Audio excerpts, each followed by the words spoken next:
glass of water if I could have that. Yeah? Yes.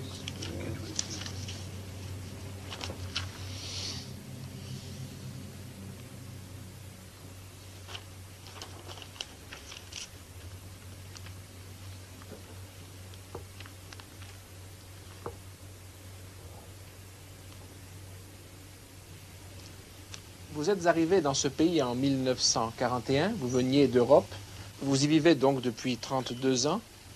Quand vous arrivez en Europe, quelle est votre impression dominante?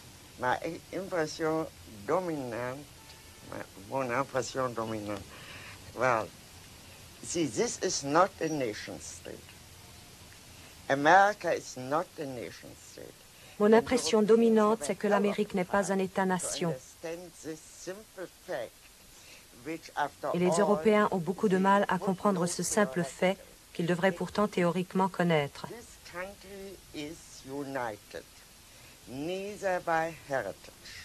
Ce pays n'est uni ni par un héritage, ni par des souvenirs, ni par le sol, ni par la langue, ni par une origine identique.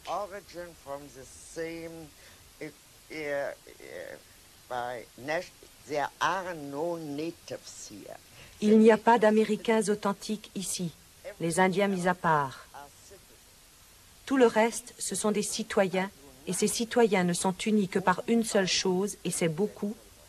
On devient citoyen des États-Unis par simple acceptation de la Constitution.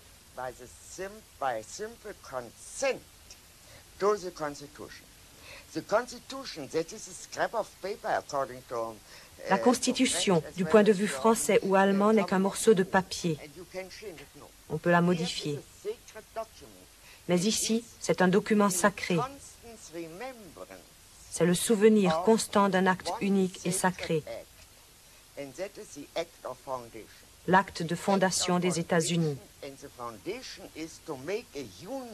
La fondation a consisté à réunir en un tout des minorités ethniques et des régions entièrement disparates, sans pour autant niveler et faire disparaître ces différences.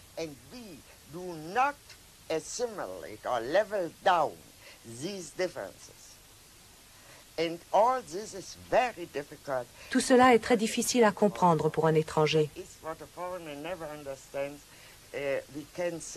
Nous pouvons donc dire que dans ce système politique, c'est la loi qui règne et non pas les hommes.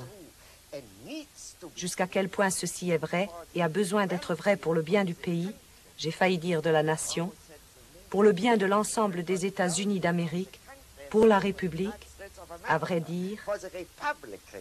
Durant les 10 années qui viennent de s'écouler, l'Amérique a connu une vague de violence politique marquée par l'assassinat du président, de son frère, par la guerre du Vietnam, par l'affaire du Watergate. Pourquoi l'Amérique peut-elle surmonter des crises qui, en Europe, auraient abouti à des changements de régime, voire à des troubles intérieurs très graves?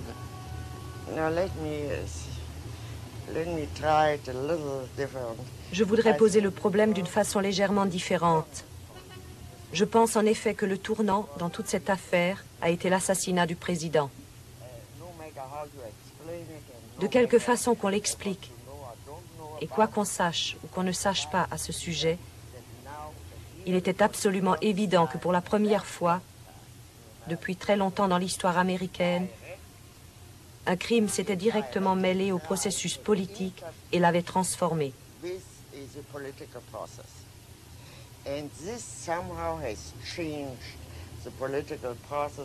Vous savez que d'autres assassinats ont suivi.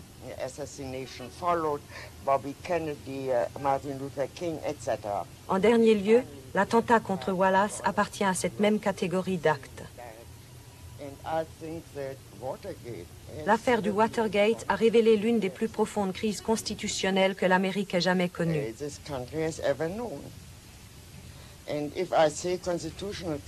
Et quand je dis crise constitutionnelle, c'est beaucoup plus important ici qu'en France. Une crise constitutionnelle en France.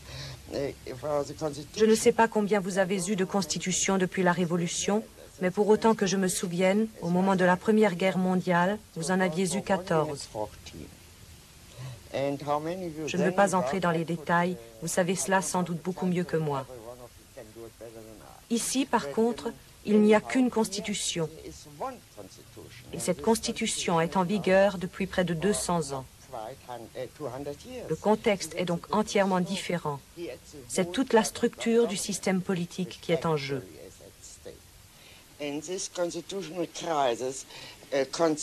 Cette crise constitutionnelle représente pour la première fois aux États-Unis un conflit ouvert entre le législatif et l'exécutif.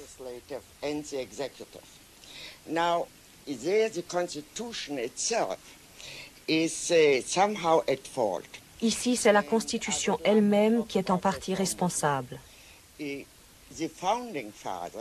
Les pères fondateurs ne pensaient pas que la tyrannie puisse surgir de l'exécutif, parce qu'ils ne voyaient dans celui-ci rien d'autre que la simple exécution de ce qu'avait décidé le législateur.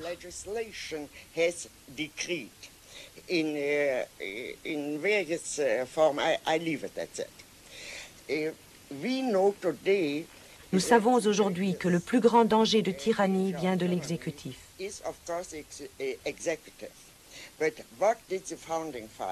Mais si nous prenons à la lettre l'esprit de la Constitution, que pensaient les pères fondateurs?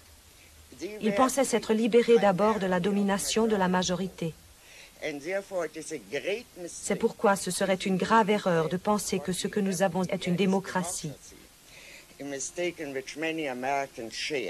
Ce que nous avons ici, c'est un système républicain.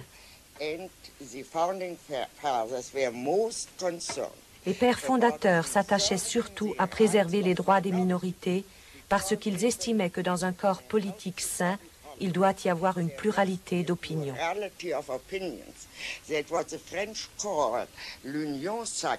Ce que les Français appellent l'union sacrée était précisément pour eux ce dont il ne fallait pas. Ce serait déjà une sorte de tyrannie, et le tyran pourrait très bien être une majorité.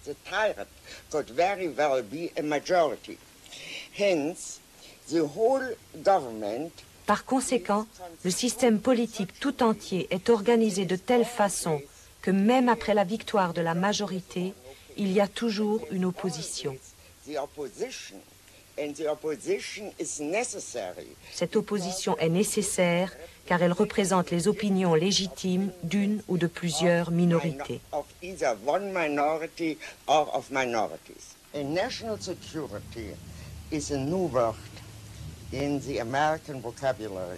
La sécurité nationale est une notion nouvelle dans le vocabulaire américain.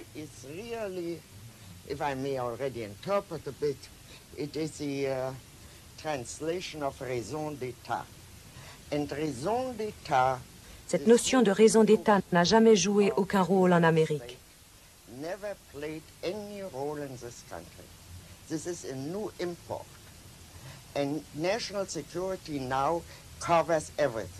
La sécurité nationale couvre maintenant toutes sortes de délits.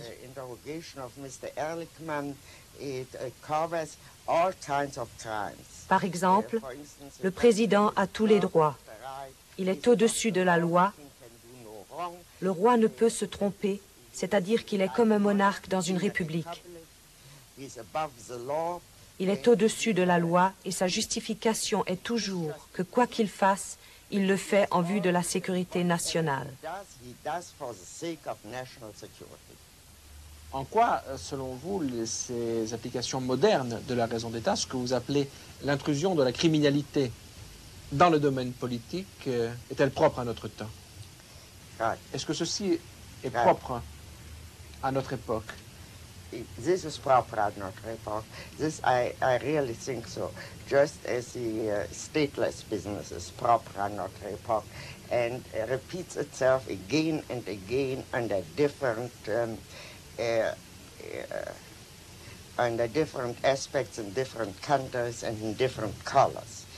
But if we come to these general questions, what is also proper à notre époque?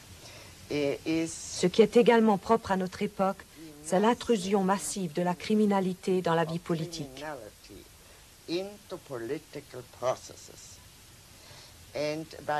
veux parler ici de quelque chose qui dépasse de loin ces crimes, que l'on cherche toujours à justifier par la raison d'État en prétextant que ce sont des exceptions à la règle.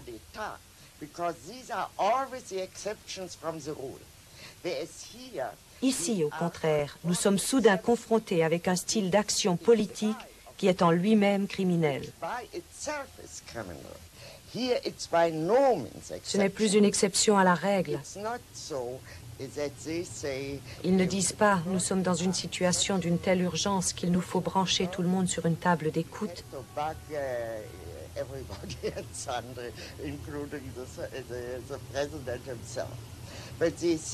Ici, la table d'écoute fait partie du procédé politique normal.